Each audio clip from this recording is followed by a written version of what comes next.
Hidup itu adalah cari sebanyak mungkin supaya hidup itu tidak tergantung pada banyak hal. Jika misalnya cara berpikir orang-orang modern itu sebenarnya banyak orang-orang ilmuwannya nggak ngagumi Amerika. Bukan karena angkuh ndak. Untuk mempertahankan kebesaran negara sebesar itu, kebutuhan listriknya besar, kebutuhan tentaranya besar, kebutuhan apa. Sementara negara kayak Venezuela atau Swiss kebutuhannya ada banyak. Pertanyaannya, yang tergantung dengan banyak hal sama yang tidak tergantung banyak hal, itu pinter mana? Kalau dibalik pertanyaannya gitu, negara-negara maju itu tidak keren kalau dibalik pertanyaannya. Orang yang untuk mempertahankan eksistensinya banyak, butuh banyak hal, dengan yang tidak butuh banyak hal, itu pinter mana? Orang yang bahagianya nunggu jadi dokter, nunggu jadi kiai besar, kiai viral, dengan orang yang bahagia cukup dengan ngopi, itu pinter mana? Tapi kalau dibalik pertanyaannya, orang yang tahunya nikmat hanya kopi, dengan nikmat yang banyak, pinter mana? Makanya Mbah Mun itu kalau guyon itu lucu. Aku iku sakake ambek wong desa sing mlebu swarga. Saya dulu eskal mlebu swarga kok disakeni. Akhirnya beliau memberi penjelasan. Wong desa iku roe pakanan enak, iku mau kopi mbek uduk. Lah swarga iku mau nuruti sing dikarepno. Akhirnya wis mau mangan, wis ngopi, nguduk, ngopi ora roh pakanan liyane iku ora roh. Nasi mandi ya ora roh, pizza ya ora roh apa-apa. Terus saya bilang, wah lah niku nak nganti selera tentang wanita cantik. Iku juga sederhana. Rontok pesek ya wis cantik, rontok ireng ya wis.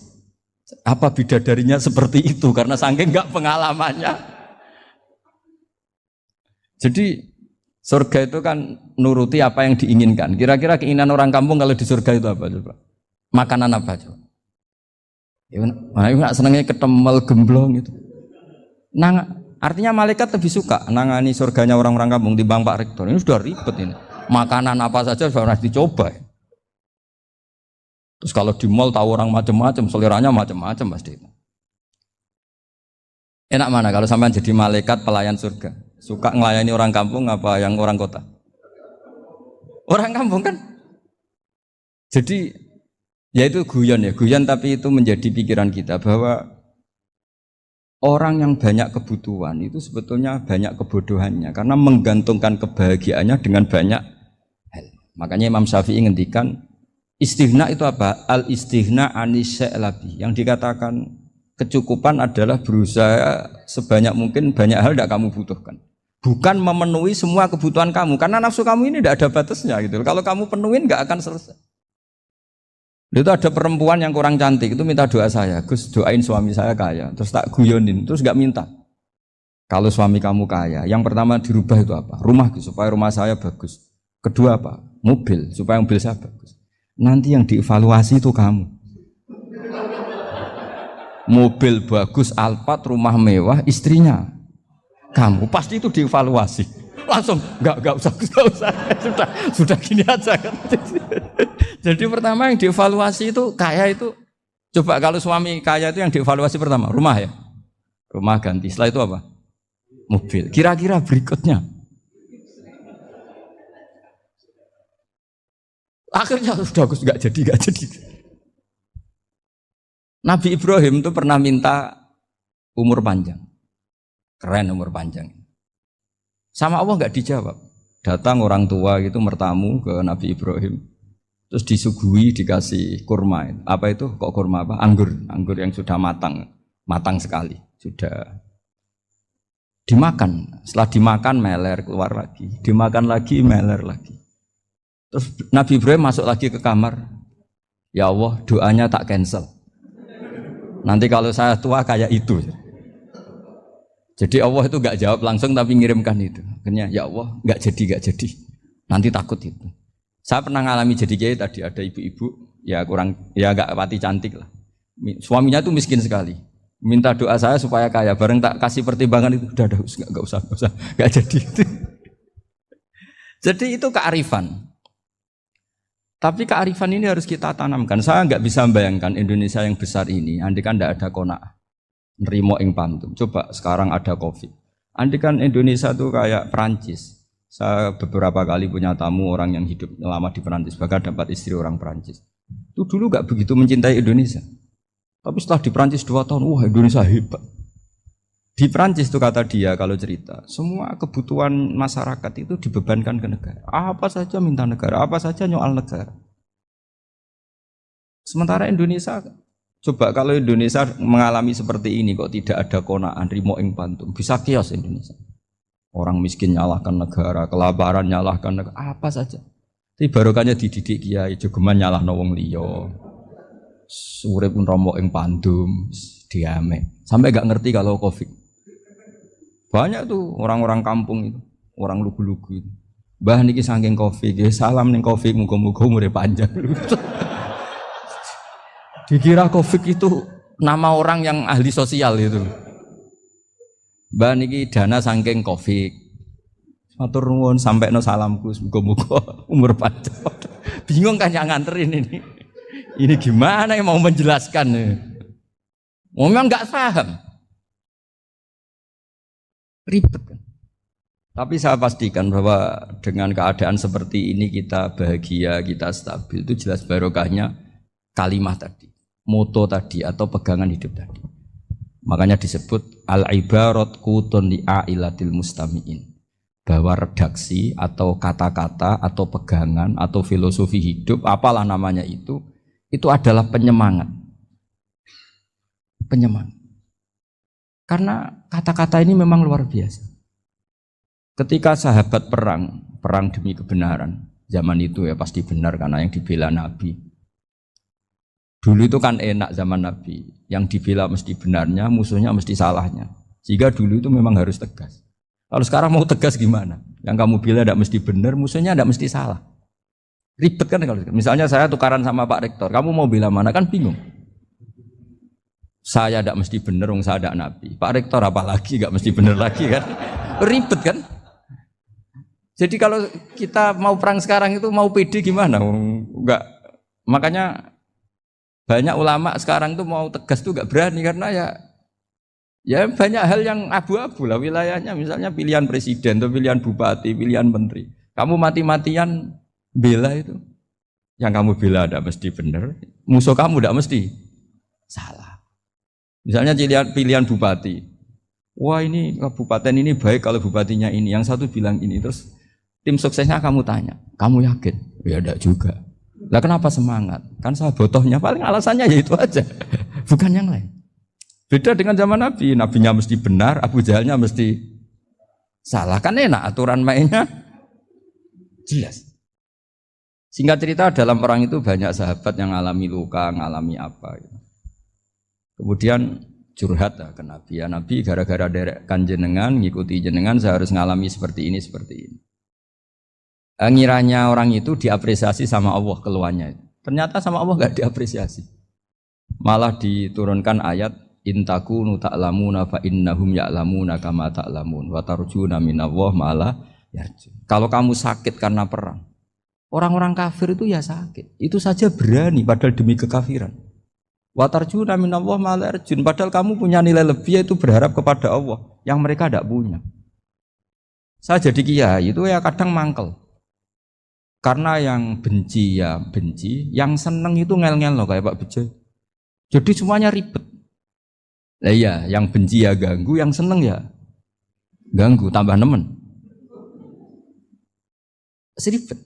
Tapi kalau sudah ingat bandar narkoba, mereka berhadapan dengan polisi, kadang ditembak karena kesalahannya terlalu fatal. Antar persaingan mereka juga bisa tembak-tembakan karena merebut pasar narkoba. Itu saja mereka berani. Kok kita yang jadi kiai kadang dicium tangannya, dihormati gak berani, hanya takut musibah-musibah kecil lah, atau problem-problem kecil. Lah iya, kalau kita bandingannya gitu. Kalau kamu mau tahajud kedinginan, itu masih nanti dihisab Allah itu gitu. Maling ayam itu keluar malam-malam, hanya dapat ayam. Itu gak takut dingin. Ya gak takut digebuki masa. Kamu mau tahajud saja takut dingin. Makanya nanti hisabnya orang soleh itu nanti dijajarkan orang dolim. Terus diperbandingkan. Wah itu habis kamu kalau itu. Jadi misalnya Unisula mau rapat, tapi ini malam, kalau malam dingin nanti sama masuk angin. Wah anak-anak pang di perapatan aja berani kamu. Kalau sudah perbandingannya gitu tuh ribet kita nanti. Makanya itu kalimat itu moto atau filosofi hidup. Sehingga diulang lagi nasihat itu. Iyam saskum korhun fakodu masal koma korhum mislu. Kalau kamu kena luka, orang-orang yang nggak benar juga akan kena luka. Itu aja berani demi ketidakbenaran. Masa kamu demi kebenaran enggak berani? Akhirnya orang itu, ya itu kalimat, itu heroik. Makanya kita ini penting ya, makanya tadi himne Unisula dimulai kalimat thayyibah. Karena kalimat ini yang menjaga kita kalimat ini. Misalnya tentang Tuhan. Kenapa orang Islam imannya kokoh seperti ini, termasuk yang sudah hidup di Amerika, di Australia, di mana-mana. Itu ya barokahnya ajaran atau barokahnya kalimah. Saya sebut kalimah saya pakai bahasa santri. Karena la ilaha illallah itu dalam tradisi santri disebut kalimatu haqqin alaiha nahya wa alaiha namut wa alaiha nub'ats. Ada yang riwayat wa biha nub'ats insyaallah taala minal aminin. Kenapa mereka di mana-mana meskipun sekolah di Amerika, di Australia, bahkan di Uni Soviet tetap mukmin? Itu barokahnya ajaran yang benar. Allah itu siapa? Tuhan. Tuhan itu sifat dasarnya apa? Awal. Dia harus wujud awal sebelum makhluk yang lain. Sehingga ketika ada negara yang maju, yang tertib, manajemennya tertib, masyarakatnya makmur, tapi punya Tuhan yang tidak seperti itu, tidak awal, itu sudah gak nyaman. Karena ndaklah keren Tuhan saya, karena Tuhan saya itu al-awwal, zat yang pertama. Tuhan saya keren lah, zat yang gak mati. Tuhan yang gak mati, yang gak pernah mengalami kematian. Sehingga tontonan atau yang dilihat kenikmatan-kenikmatan yang lain ini tidak mengubah dia pendirian tentang Tuhan. Karena mantapnya satu kalimat tadi bahwa Tuhan itu ya harus satu, harus awal, harus tidak mati, tidak rusak, tidak mengalami apa-apa yang membahayakan. Sehingga ketika ditawarin Tuhan yang lain meskipun menjanjikan secara finansial atau kemakmuran, mereka gak tertarik. Itu coba, itu barokahnya makmur apa barokahnya ajaran? Barokahnya ajaran. Sering negara Islam itu kalah makmur dengan mereka, tapi barokahnya ajaran ini tetap apa? Tetap Islam. Makanya Nabi Ibrahim, Nabi yang sukses bikin wa ja'alaha kalimatam baqiyatan fi. Di antara tugas suci Nabi Ibrahim dan semua Nabi adalah wa ja'alaha kalimatam baqiyatan fi aqibi. Nabi Ibrahim itu Nabi yang diberi gelar Allah. Dia adalah Nabi yang menjadikan kalimat tauhid itu kalimat yang abadi. Fi akibih, di anak turunnya, di semua generasinya, baik anak turun karena gen maupun karena pembinaan, karena pendidikan. Ini penting sekali saya utarakan karena apa? Satu kehidupan itu sebenarnya digerakkan oleh kata-kata, oleh moto kalau orang bahasa modern. Sehingga banyak ulama mengatakan al-ibarat kutun li'ailatil mustami'in, bahwa redaksi atau moto atau pegangan hidup itu penggerak kehidupan. Sehingga sebetulnya manusia itu digerakkan oleh kalimah-kalimah itu, oleh moto-moto itu, oleh prinsip-prinsip hidup itu. Misalnya orang Palestina itu tiap hari ke pasar gitu. Mereka ke laut gitu. Ditanya, kenapa tidak takut tembak Israel? Jawabannya lucu. Kena tembak ya mati, enggak makan ya mati. Enggak kerja ya mati. Ya sudah, sama-sama mati ya mendingan aktivitas normal. Tapi saya tidak menyarankan itu untuk melawan COVID. Ini cerita saja nanti. Kamu jangan provokator itu. Karena ini wilayah sensitif. Jadi banyak orang yang poligami. Kalau ditanya alasannya gitu, istri satu ya cerewet, dua ya cerewet, mendingan 4. Ya banyak ya gitu. Tapi ada yang kebalikan, istri satu cerewet saja hampir jantungan, apalagi 4, tinggal matinya kan gitu. Itu semua yang menggerakkan itu kalimat. Kalimat itu satu pegangan. Banyak orang loh yang nggak ingin jadi rektor tuh banyak loh Pak Bejo. Jangan kira semua dosen ingin jadi rektor. Melihat rektor sibuk rapat mempertahankan reputasi Unisula terus sering pegang kepala. Ngapain repot-repot? Jadi tukang sapu aja dapat gaji, ngopi, rokokan selesai. Bodoh amat jadi rektor, mikir orang banyak. Banyak loh orang yang nggak ingin jadi presiden tuh banyak. Karena ngopi nyaman, gak ada yang ganggu. Mau tidur sampai jam 9 siang juga gak ada yang ganggu. Sehingga mereka melihat pegawai negeri itu gak keren, orang kok diatur jam, disiplin. Itu memang cara Allah membagi rahmat. Mau kamu apakan coba? Cara syukurnya dia seperti itu. Bapak saya dulu tuh sering ngajarin saya, diajak jalan-jalan pagi-pagi. Melihat orang ngopi, makan uduk itu bapak seneng. Kok enak jadi wong awam. Ngene esuk-esuk nyemak bocah kesel kabeh kono enak ngopi rokokan. Bapak kadang iri sama orang awam itu iri. Sudah gitu berharap masuk surga kan enak sudah gitu. Tahu-tahu mati, tidak tahu ke surga apa ke neraka ya tidak tahu. Jadi nah, orang dulu itu orang yang bisa mensederhanakan dunia.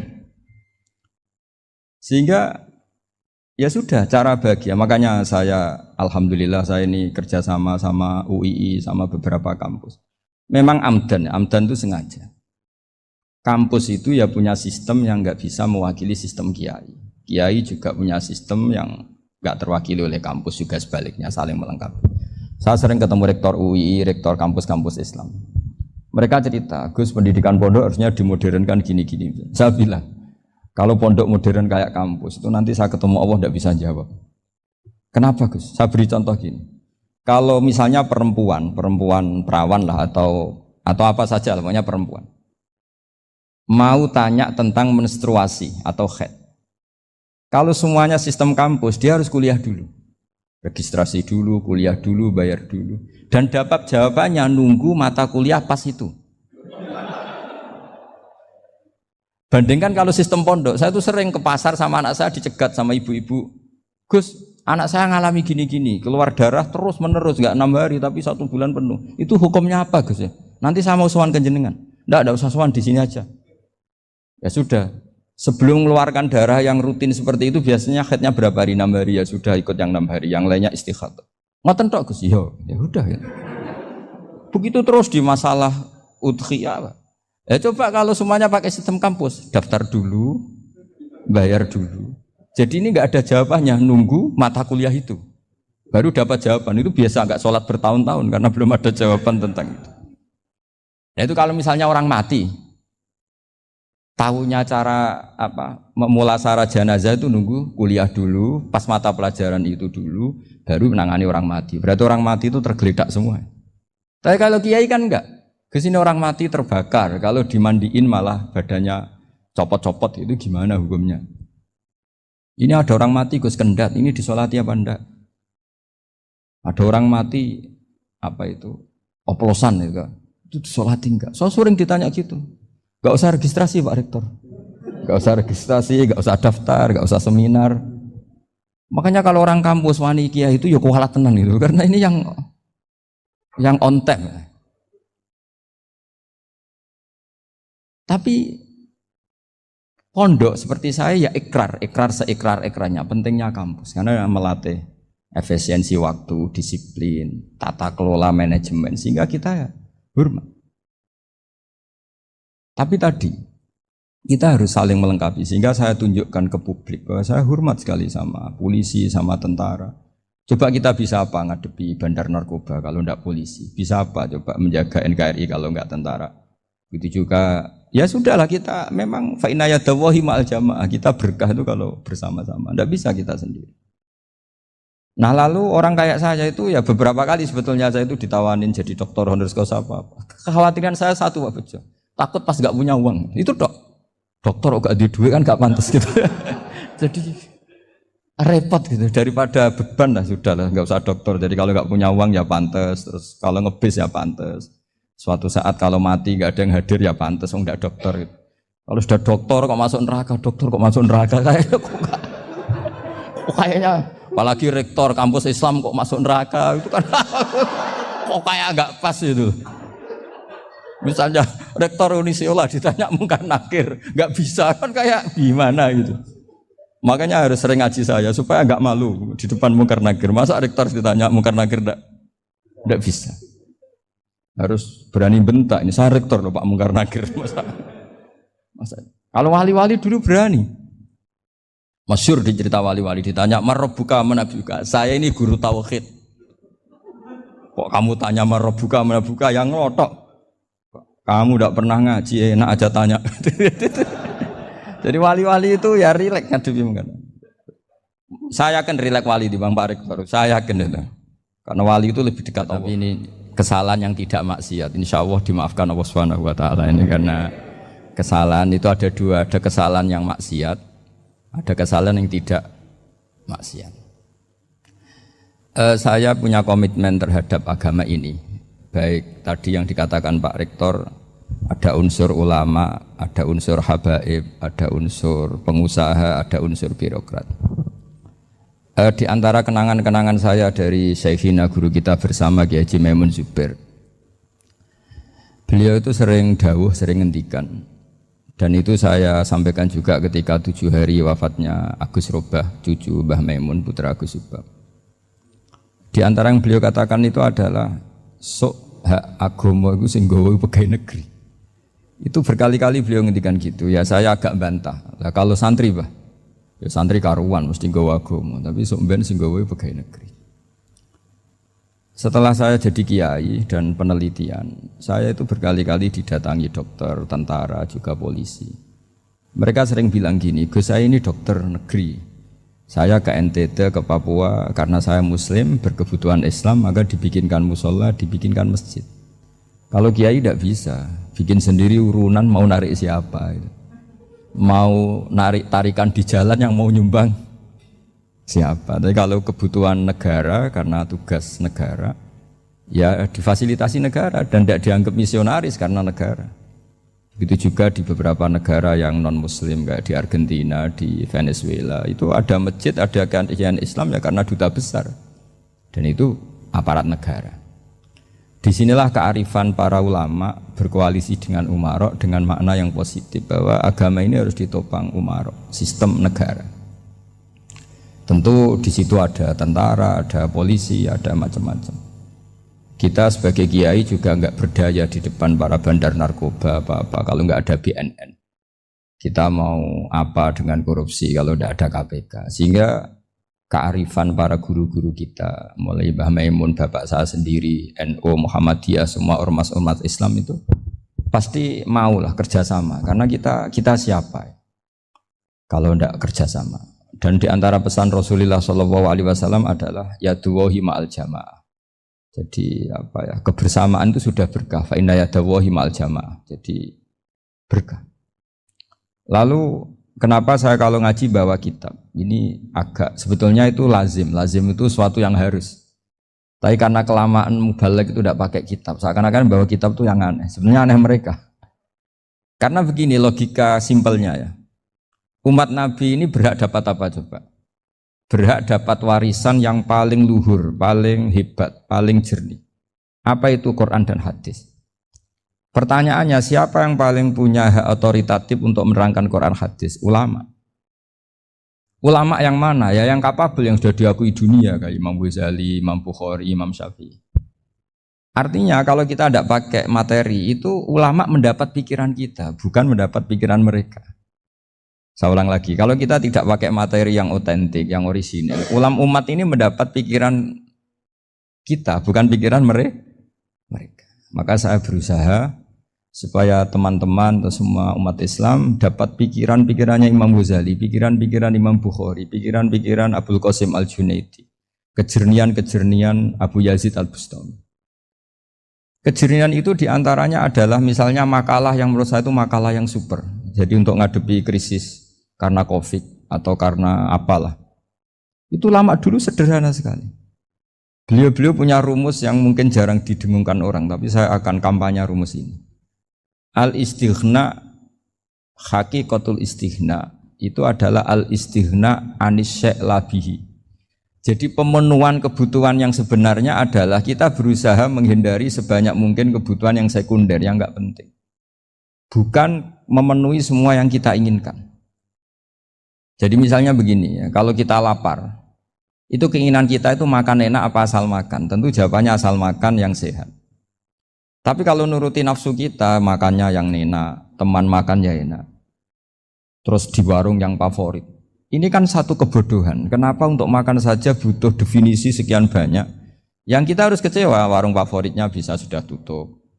Atau kita ke sana harus macet. Ribet. Yang benar-benar arif dan bijaksana itu adalah al-istighna anisya. Sesuatu yang tidak mendesak itu jangan jadikan kebutuhan. Sehingga kalau kita puasa misalnya, semua makanan itu enak karena kita sangat lapar. Sehingga Abdul Qasim Al-Junaidi ketika ditanya, Ma'idamu to'am, lauk makanan itu apa? Jawabannya lucu, alju, lapar. Kalau kamu lapar ya semuanya enak. Ini sudah mulai hilang. Kita bilang makan enak itu ya sate, ya gulai, ya pizza yang kita senang. Akhirnya apa? Untuk nikmati nikmatnya Allah itu kita jadi ribet. Apalagi yang orang-orang fasik harus ditemani perempuan yang tidak halal misalnya, atau harus ada ajudan, ribet. Nah pertanyaannya, orang yang ribet sama yang nggak ribet itu pinter mana? Pinter yang nggak ribet. Nah ini kearifan-kearifan yang mulai hilang. Lalu siapa yang bisa mewarisi itu? Ya ulama. Jadi ulama itu cara berpikir sebenarnya simple. Makanya mereka sering kalau tahajud itu, di antara makalah Sayyidina Ali paling terkenal dan yang menjadikan beliau punya derajat yang luar biasa itu adalah kafani izzan antakuna li robban wa kafani fakhron an akuna laka abdan. Ya Allah, saya ini sudah begitu mulia, begitu terhormat dan sangat-sangat terhormat karena yang menjadi Tuhan itu Engkau. Jadi rumus pertama itu karena menjadi Tuhan itu Engkau. Hanya Tuhan yang abadi, Tuhan yang pertama, hanya Tuhan yang al-awwal. Coba ya Allah, kalau saya ini punya Tuhan Fir'aun, punya Tuhan mati jadi tontonan lagi, itu kerennya di mana coba? Andaikan kita punya Tuhan Fir'aun, atau punya Tuhan yang asal-usulnya manusia, apapun hebatnya manusia itu, kita punya Tuhan manusia itu. Tuhan yang lapar, yang kalau nggak makan mungkin pingsan, mungkin bisa kena COVID, nanti Tuhannya diisolasi, kayak apa? Makanya ketika Tuhan Allah menyindir ketuhanan selain Allah itu, Allah hanya menyindir dengan kalimat sederhana, karena yakulani to'am, yang kamu tuhankan itu masih makan. Hanya kalau nggak makan ya lemes. Jadi lama-lama ada orang gini, alhamdulillah tadi Tuhan mampir ke saya, kelihatannya lapar, setelah tak kasih makan sehat lagi. Susah nggak punya Tuhan yang seperti itu. Beda dengan Tuhan kita. Tuhan yang nggak butuh makan, nggak butuh minum, al-qayyum, zat yang berdiri sendiri tanpa butuh yang lain. Al-awwal, sebelum ada langit bumi sudah ada Tuhan kita yaitu Allah. Bandingkan dengan Tuhan-Tuhan yang dipertuhan yang lain, yang adanya setelah bumi, misalnya Fir'aun dan sebagainya.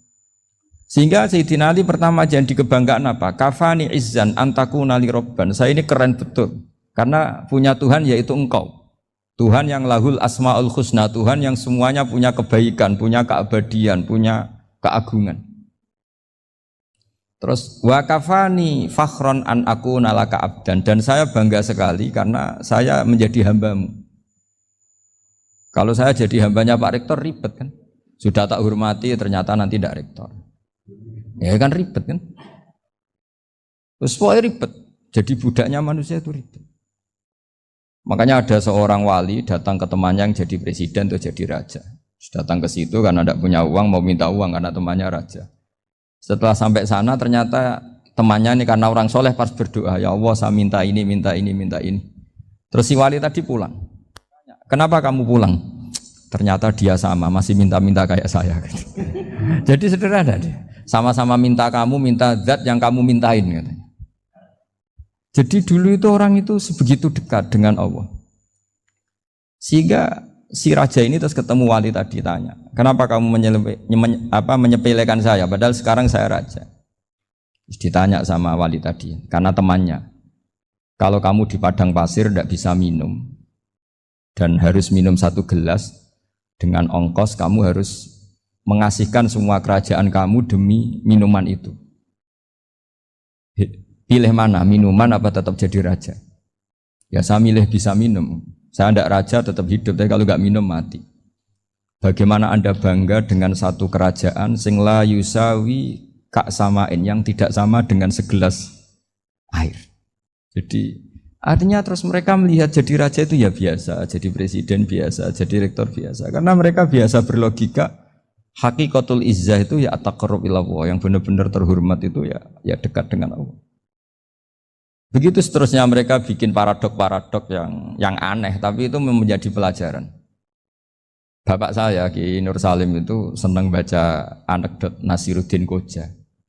Itu kalau bikin orang-orang aneh, itu dia datang ke satu pesta, pakai baju lusuh, pakai sarung lusuh atau celana lusuh. Sama Sohibul Bed yang punya acara dibiarin. Setelah dibiarin dia pulang pakai jas, pakai dasi, pokoknya keren. Dihormatin, pakai alpat, pokoknya dihormatin. Silakan. Pas dia disuruh minum, minumannya itu disokkan saja ke sakunya. Jas, kamu harus minum yang banyak, karena kamu yang dihormati, bukan saya. Terus makanan ya semuanya diletakkan di saku, ada yang apa, ayo kamu makan yang banyak. Alpatnya juga gitu, dikasih sate, apa, ayo kamu makan yang banyak. Mereka tidak melihat saya, melihat kamu. Akhirnya orang satu pesta itu istighfar semua, berarti kita ini salah. Terus dia pidato, kenapa kamu uang gitu? Tadi saya datang, orangnya sama. Gara-gara beda pakaian, penghormatannya beda. Berarti yang berhak dapat makanan ini jasa ya, bukan saya. Betapa naifnya kita sebagai orang. Ternyata kita masih hormat sesuatu yang seperti itu, yang atribut. Jadi orang-orang sufi itu orang yang bisa menertawakan dunia. Akhirnya ya, pertama dia dianggap orang gila, masa jas dikasih makan, dikasih minum. Tapi secara fikih dia benar, haram dia makan. Karena pas dia datang dibiarin, setelah pakai jas dikasih makan. Berarti hakikat yang dapat rezeki siapa? Jasnya apa orangnya? Jasnya apa orangnya? Jasnya.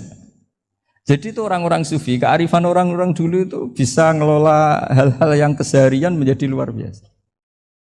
Ada seorang wali melihat istrinya makan satu piring, anaknya makan satu piring. Ditanya, kalian kenyang? Wah, kenyang sekali. Melihat anaknya minum kopi satu cingkir, senang. Kalian senang sekali. Wah, kalau senang dengan hal-hal yang murah bisa, ngapain harus senang dengan hal-hal yang mewah? Bodoh sekali saya. Sehingga terus mereka bisa qanaah. Qanaah itu ya hidup itu simpel, sederhana. Sehingga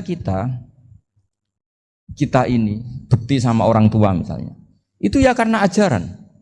Suwargamu itu karek wong tuamu. Nak wong tuamu ridho, Allah ridho. Nak ora ridho, Allah ora ridho. Ridho wa fi ridhol walidain wa sakhatu wa sukhtu wa fi sakhatil. Sehingga ketika ada orang tua yang agak brengsek gitu, anak-anak tetap hormat. Punya orang tua yang miskin, yang sudah miskin, tukang tombok nomor, banyak kan di kampung gitu. Ya tetap hormat. Coba kalau dari awal kita ngajari orang tua kamu hormati ya, kalau baik, kalau tidak usah. Bisa geger Indonesia. Tapi barokahnya ajaran-ajaran itu Indonesia tertib karena ada ajaran.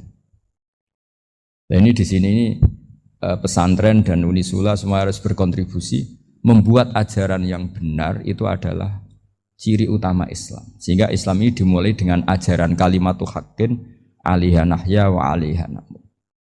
Sehingga kita tenang seperti ini. Saya ini termasuk kiai yang tenang. Meskipun kata orang banyak saya ini kiai besar, tapi termasuk kiai yang paling tenang. Termasuk yang paling tenang. Karena saya ini pakai mazhab orang-orang hebat. Saya berkali-kali cerita, orang kayak Imam Syafi'i itu orang yang luar biasa. Saya berkali-kali cerita. Orang yang tadi nyium tangan kamu ya Imam Syafi'i, di belakang tuh ngerasani kamu, menghujat kamu. Jawabannya enak saja.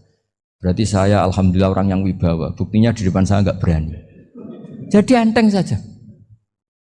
Diceritain sebagian kampung, sebagian separuh dari warga kamu itu enggak suka kamu. Ya bagus lah enggak suka saya, enggak akan utang duit saya. Di mana-mana orang utang itu karena teman dekat. Kalau enggak seneng pasti minimal enggak utang, enggak pinjam mobil, enggak pinjam apa. Berkah mana yang seneng sama yang gede? Jadi dianggap enteng saja. Semua yang dialamin dianggap enteng saja. Misalnya punya istri pemarah, ya baguslah marahin suami. Kalau marahin tonggo malah ribet. Jadi kamu harus terima kasih kalau dimarahin istri. Baguslah marahin saya mah, kalau marahin tonggo ribet. Jadi enteng saja. Tapi kita sekarang itu karena nafsu ya, sehingga menghadapi hidup ini ribet. Ulama dulu kalau mau mati itu senangnya bukan main. Sudah lama saya ini ingin gak maksiat. Kayaknya gak maksiat paling efektif itu mati. Ya tidak apa-apa Gusti, kalau sebaiknya mati ya mati aja. Enteng saja. Jadi melihat kematian itu akhir dari segala keburukan atau potensi keburukan. Apapun baik kita sekarang, suatu saat mungkin kita gak baik. Yang bisa menghentikan ketidakbaikan atau potensi ketidakbaikan itu apa coba? Mati kan? Berarti mati itu mengerikan apa menyenangkan? Mesti kamu tidak berani menjawab. Meskipun secara ilmu kamu berani, tapi secara rasa agak berani kan? Saya ulang lagi ya. Yang bisa menghentikan keburukan atau potensi keburukan itu apa coba? Apa? Kematian. Berarti kematian itu menyenangkan atau menyusahkan? Apapun kamu tidak berani jawab karena kamu agak-agak duniawi itu kelihatannya. Tapi secara ilmu, kamu tahu kan kalau mati itu tidak buruk-buruk banget. Karena apa? Itu akhir dari segala buruk. Sehingga Nabi ngajarkan kalimat itu begitu luar biasa. Allahumma ahyini maka natil hayatu khairan li wa tawaffani maka natil wafatu khairan li. Nabi melihat dunia itu begitu indah. Ya Allah, kalau saya ini hidup, anggap saja hidup ini ziyadatan li fi kulli khairin, menjadi modal saya menambah segala kebaikan. Jika suatu saat saya mati, anggap mawon rohatan li min kulli syarrin, itu akhir dari segala keburukan saya. Sehingga mati hidup ya baik karena di situ kita bisa berkontribusi beramal soleh. Mati juga baik karena mengakhiri segala keburukan.